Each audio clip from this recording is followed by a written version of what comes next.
Welcome to the 2-Minute SQL Tips. Common table expressions, or CTEs, are great for breaking complex queries into manageable parts. But did you know you can use multiple CTEs in a single query? Today, we'll show you how to do it and why it's a powerful tool. And yes, we'll keep it short and simple. Using multiple CTEs lets you break down complex logic into smaller, reusable pieces. Instead of one massive query, you can stack your logic step by step, making it easier to read, debug, and maintain. Here's the structure. You define multiple CTEs one after the other, separated by commas.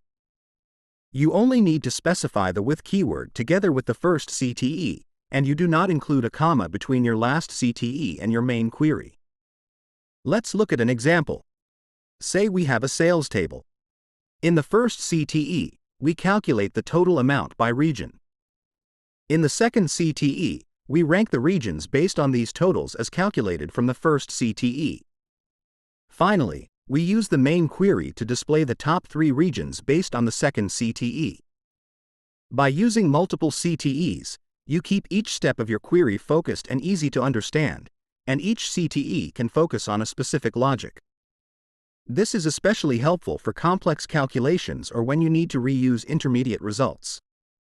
In this example, you'll be able to use both the region sales CTE and ranked region CTE elsewhere in your code.